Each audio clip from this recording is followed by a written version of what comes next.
So, welcome. Hey, welcome to Taliaferro County. Not sure who's there, but whoever is on right now, as I said before in class, please respond by saying, "Hey, I'm here on your live stream, and my name is so and so," so that I can count roll. Okay. All right. So here we are. I am literally in my backyard, looking due south, and I'm going to point out as many constellations as I can see tonight. So let me point out what's going on the screen right now. First of all, this is me. Believe it or not, I am wearing a black shirt.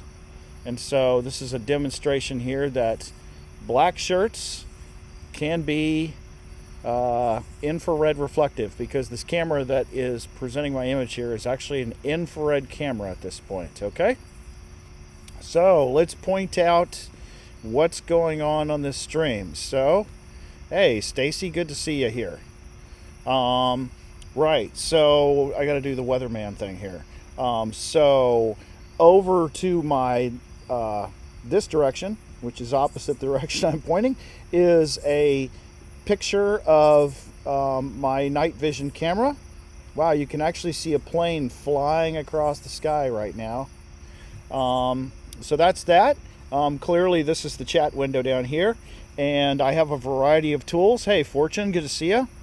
That I can use to draw images on what we're seeing here. All right, so I'm facing due south, and this night vision camera that I have is actually also facing due south. And I want to point out, first of all, what do you think this structure is right here? What do you think this structure is right here? See that? See that structure? It kind of runs up and down the picture, and if I move the camera, you can actually see, whoa, that little camera blip there. If I move the camera, you can actually see this object going straight up into the sky. What do you think that is? What do you think this whole thing is up here?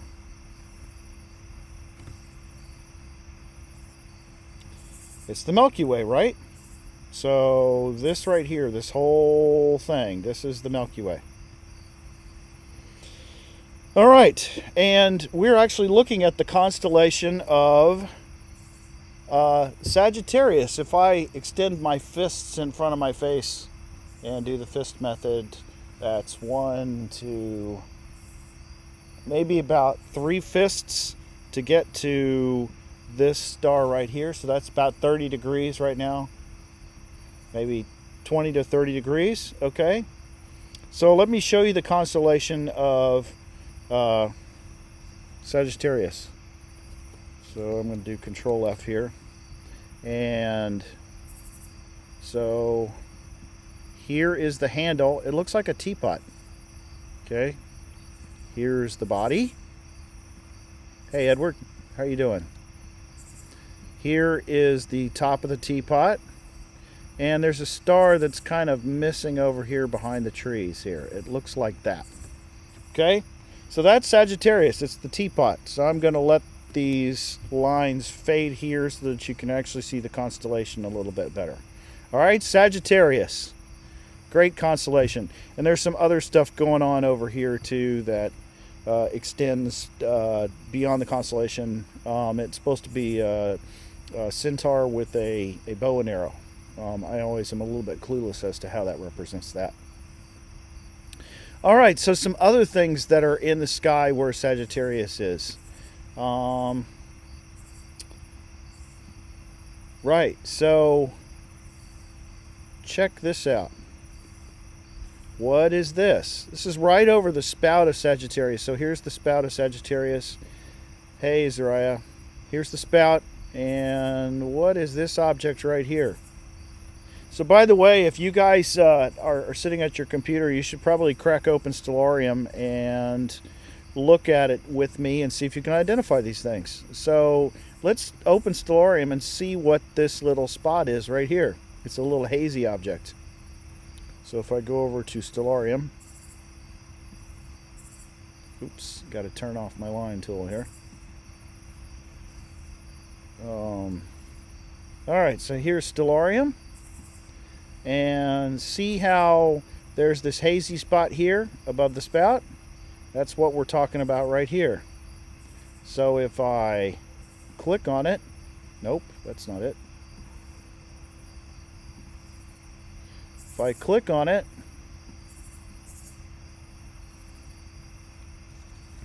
let's try that again. We see that's actually the Lagoon Nebula. So that spot right there, although you can't see with much detail, is actually the Lagoon Nebula. And let's see, how many light years away is this thing? It is 4,000 light years away. That's crazy. So the light leaving that basically left the lagoon at 2000 BC, the light that we're seeing there tonight. Okay, so there's a nebula right there. You can actually see it with your unaided eyes looking into the sky. All right, Sagittarius, awesome. So let's take a look at Jupiter and Saturn, because they ought to be visible. Jupiter and Saturn should be a little to the southeast. And so let's move the camera so that we can see in the southeast here. Oops, I don't need to change the altitude here. I just need to turn it. All right. And let's see. I'm not high enough here. There we go. All right. It's always easy to tell the planets because they're so much brighter than you would expect the stars to be, right? So here's Jupiter, one of the brightest objects in the sky, and Saturn. Okay? Y'all see that? I can point that out to you if you want. So here we go. Jupiter and Saturn. Not very remarkable to the naked eye, but this is how the ancients used to see them, and clearly they would move around over time. So if you were paying attention to Jupiter and Saturn in 2020, back in December, they were literally on top of each other, and now they're separated by a quite substantial margin. So if I put my fists in the air and try to see where Jupiter and Saturn are, Jupiter's about 1, 2, 3, 4 fists up, and Saturn is about 2 fists over from that, a little bit higher. Okay? Jupiter and Saturn. Now, actually, Jupiter and Saturn are in a zodiacal constellation. So let's take a look at which constellation that is. Let me, for ease of discussing this, ease it up a little bit.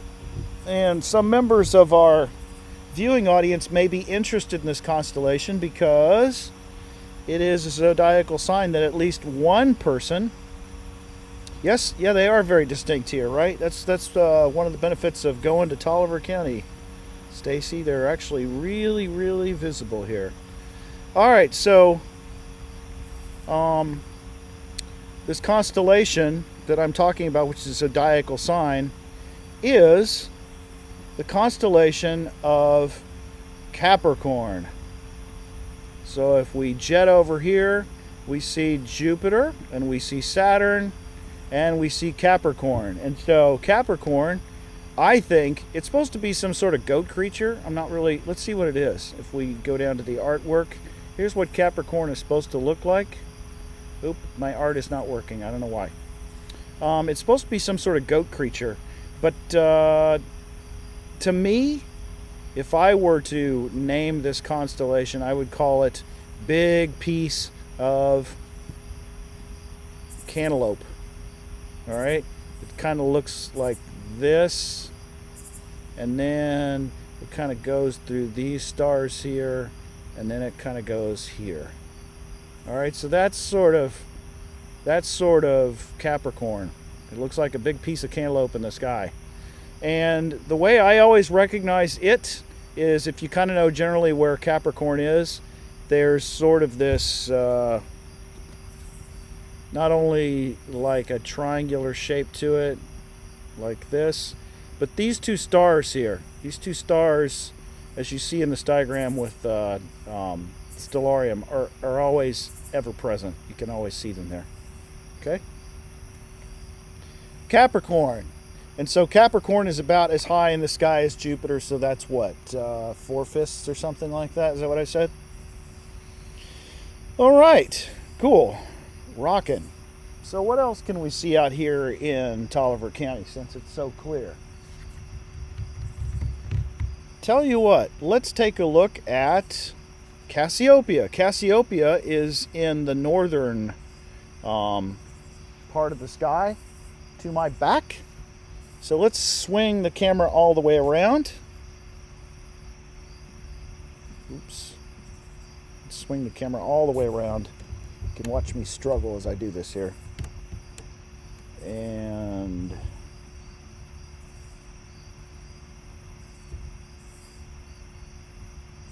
there it is.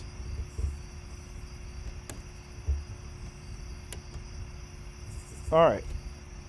So, by the way, this stuff here, in the night vision camera, is actually a bunch of my crepe myrtles, and I have this tiny little camera on my computer which is giving off IR light. That's why you can see my face, because it's absolutely pitch black out here, as far as I can tell.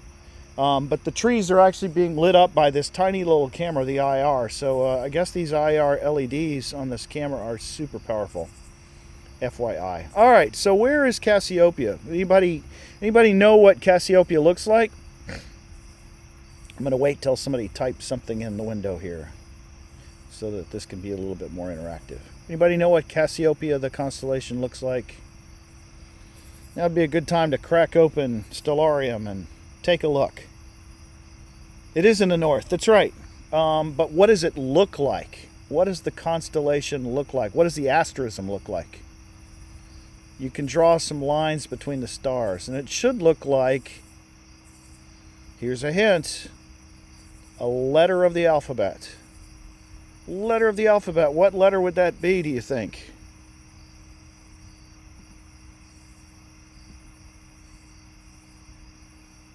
What letter of the alphabet would that be?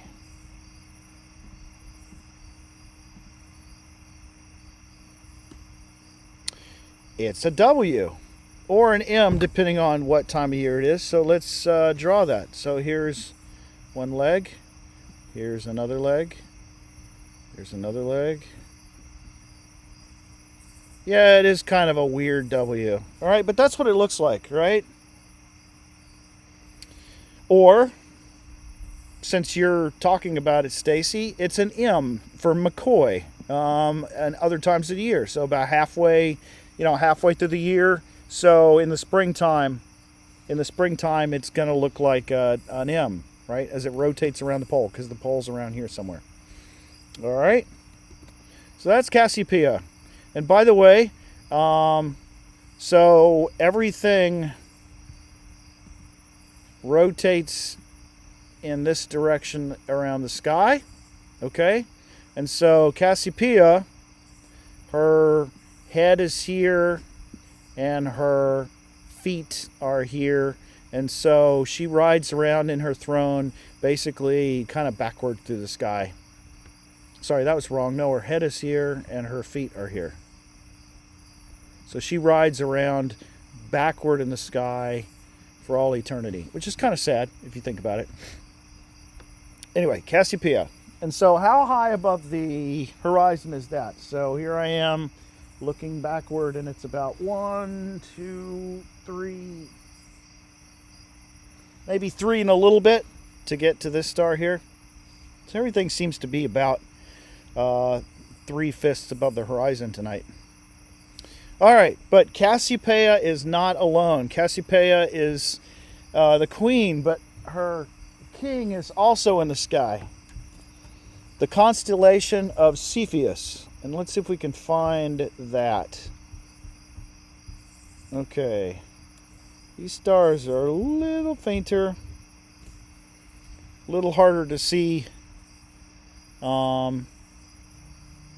But let me show you on Stellarium because it's a little easier to see. Oops. By the way, Bradley, no messaging, all right? I tried to turn it off and it didn't turn off. And so now we just saw you. Okay, so here we go. So let's look in the north part of the sky. Right, north. So here's Cassiopeia. We'll turn off this stuff because it's kind of a mess. And here's Cepheus. And so the way I think about Cepheus, it's basically here. It looks like a weird little schoolhouse. All right, so let me show you that. Control F. So here's the roof of the schoolhouse. And here's kind of the house part of the schoolhouse. So it's like a really, like a kid's drawing of a house. Okay, so that's Cepheus there. So effectively,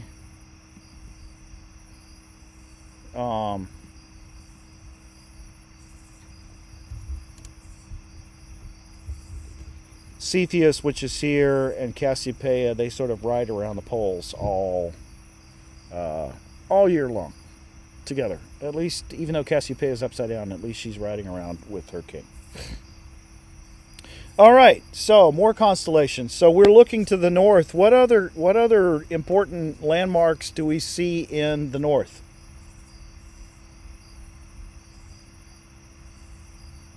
What important objects in the sky are in the north of celestial sphere? Like some stars. Does anybody know any stars that are in the north, for example?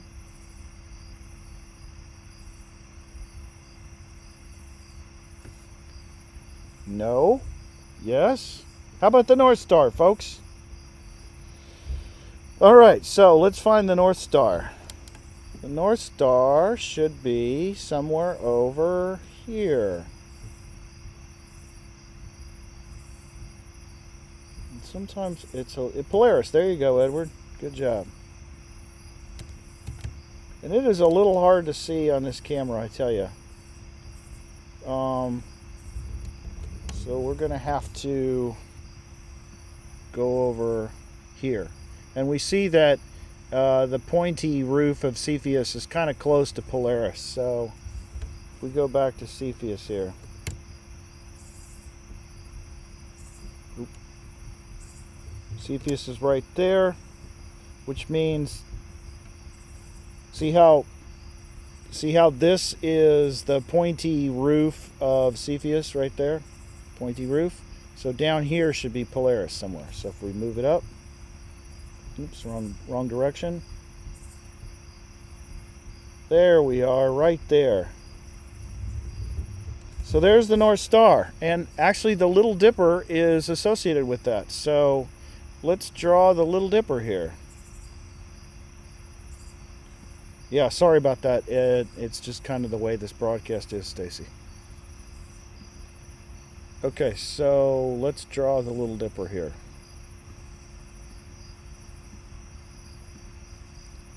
So here we go here. Here we go here. Here we go here.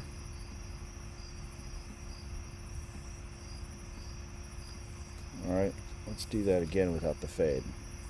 Alright, so here's the Little Dipper.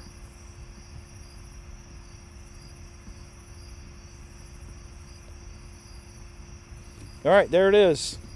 The Little Dipper. And that, of course, is Polaris. So how high is Polaris above the horizon? Well, it depends on where you are. But for Augusta, It's about 33 degrees. It's about 3.5 fists because we are at latitude 33. Okay? All right, Little Dipper. So you might ask yourself, so where's the Big Dipper? Well, it turns out the scoop of the Big Dipper points to Polaris. And unfortunately here, if we continue around to try to find the Big Dipper, by the way, listen to this.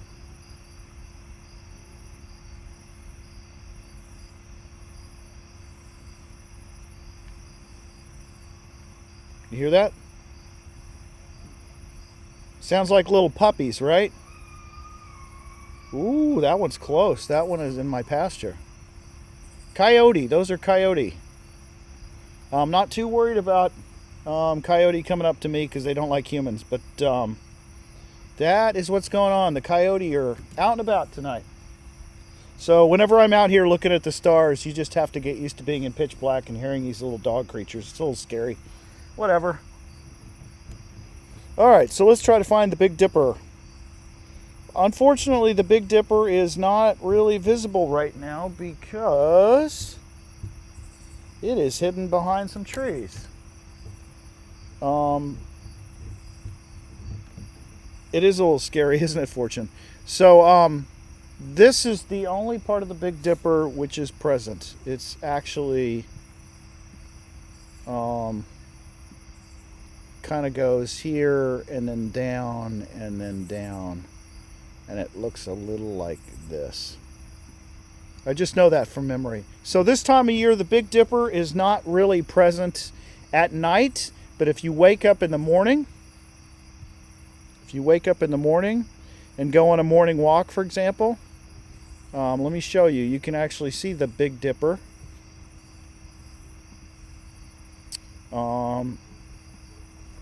So here's the Big Dipper right now, and see that star right there. That star right there is this star here. So it's pretty much below the horizon. But in the morning time, if we say get up and look at 5. Okay, so that's 5 in the morning tomorrow. And if we get up, the Big Dipper is actually pointing straight up, and it's pretty visible. It's very visible. So this is like 30 degrees above the horizon. So if you get up and look basically to the northeast, you will see the Big Dipper. And it's a huge constellation. It's like 20 degrees across or something. All right, so let's look higher in the sky and see what else we can see. So let's actually trace the, sorry about that, let's trace the Milky Way here. So we're back to Sagittarius.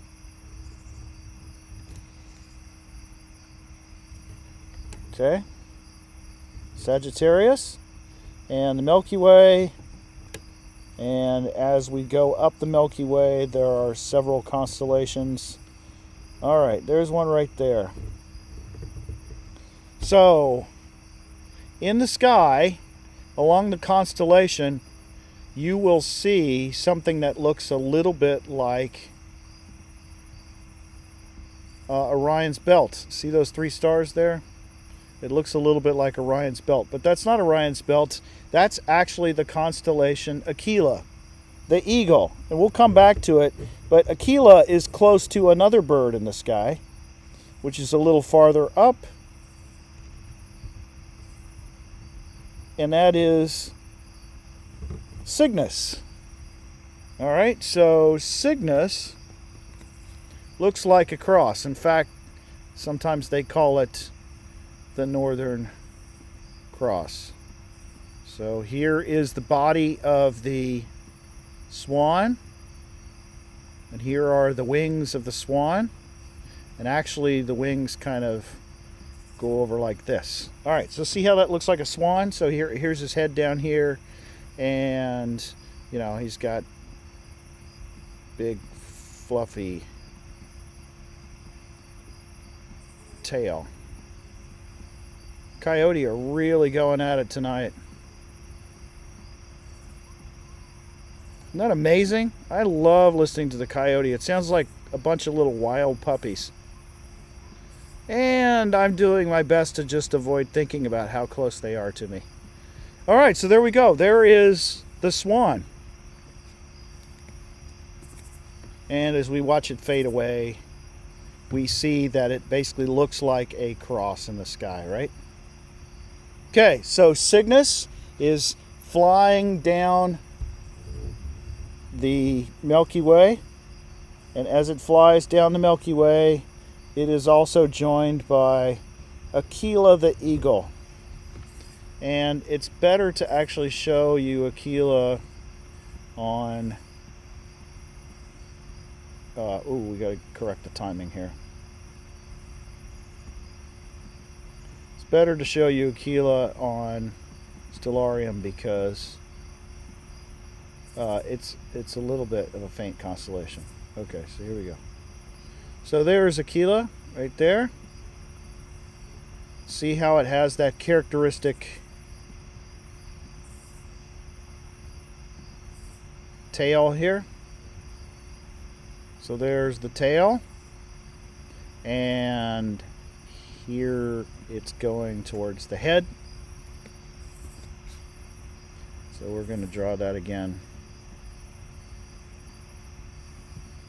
There's the tail, and the wings are kind of like sort of like this. It looks like a crazy plane. All right, so there's the tail, and here are the wings. So it's flying around. Aquila, the eagle, and Altair, of course, is a really prominent star. There it is. All right, so what else is there to see? What else is there to see?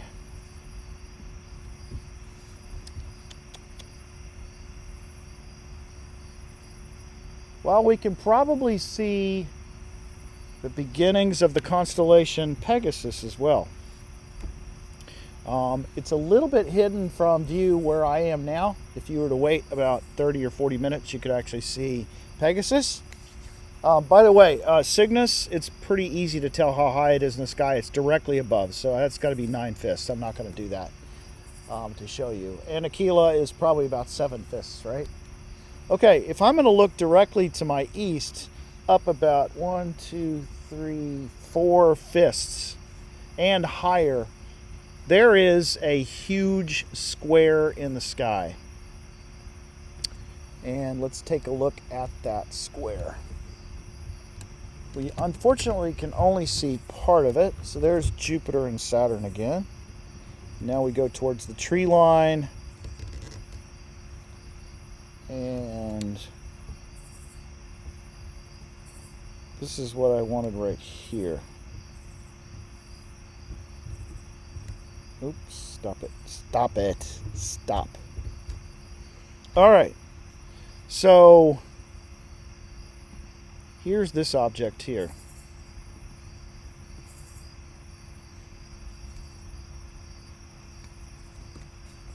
So here's part of the square.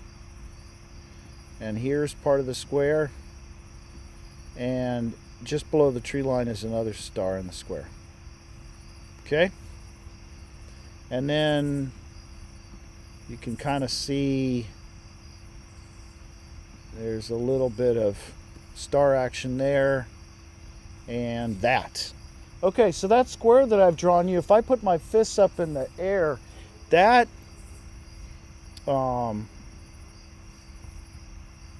that length there, that is about 30 degrees across, which is why I refer to this is the constellation of Pegasus. So you can see this is the horse's head up here, and this is the horse's body. His back end is kind of missing. So they just draw the body and the head. I'm not really sure why that is, but that's the case. Anyway, I refer to this as the big old square because it is just a giant square. And if you were out here looking at the stars, you would very clearly see that it is a giant square. It's pretty prominent, pretty easy to see. All right, so what else can we see? That's kind of about it. That's really all that's visible. Well, there's one more constellation. the constellation of Hercules. Oops. Let's make that fade. All right, there we go.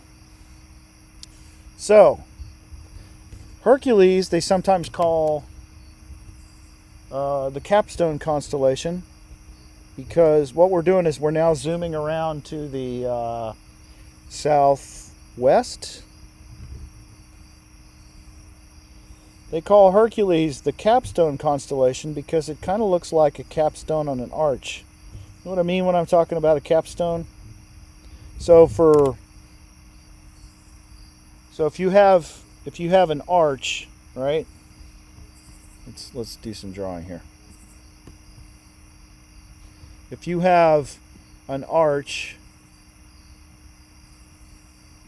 and this thing's got bricks in it. Oops, come on. Got an arch. Oops. Let's try that again. Ooh, look. It's like a plane going through the sky right there. See that? So if you've got an arch, okay, this arch is made out of bricks that are compressed on each other, right? At the very top of the arch is the last stone they put in place. That stone right there, that's the capstone. So it has this sort of traditional shape like this. Most capstones look like that. Sort of a trapezoid looking thing. So in this particular region of the sky, there are two capstone looking objects. So one of them is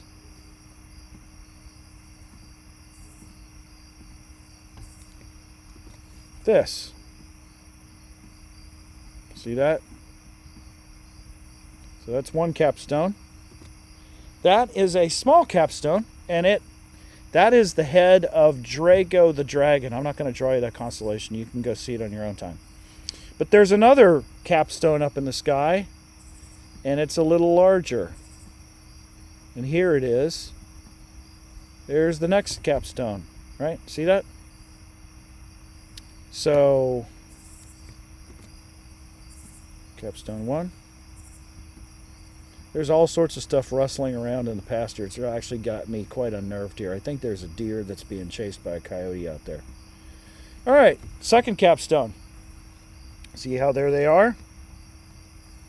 And this is actually Hercules. And Hercules kind of looks like a spider. There are some legs that are jutting off here in various directions. Something like that. Anyway, that's Hercules. Hercules looks like a capstone in the sky, and if you know exactly where to look, you can actually see it there, as well as Drago. All right, so we've been at it for about 30-something minutes. That's about all that we can really see in the sky here, and it looks as though it's getting a little cloudier too, frankly. I think that's why my camera's showing so much more noise here. So that's about it. You know, document what you saw. Get Stellarium to help you out, figure out exactly where in the sky I was looking. I think I was pretty literate about it. Let's think about Hercules here. I didn't tell you how far above the horizon I was. 1, 2, 3, 4. It's about 5. Hercules is about 5 fists above the horizon to get to the bottom of the constellation right here. That's about 5 fists above the horizon. Okay. Look at all these little planes and satellites going over. I don't know what that thing is. It's hard to say. I'd have to look back over my shoulder to tell. All right, so if I don't like the fact that this is not a very interactive environment because of the delay, but nevertheless, that's the way it is. So hopefully everybody saw some cool stuff. And let me just say, you know, if you want to see more cool stuff through the telescope, you know, we are having one more stargazing event in late October, early November, around Halloween time, because that's when the new moon is going to happen. So I encourage you to come out here. All right. And with that,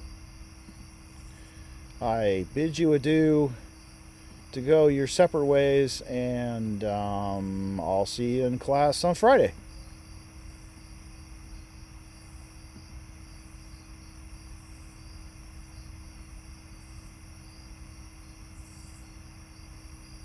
You bet.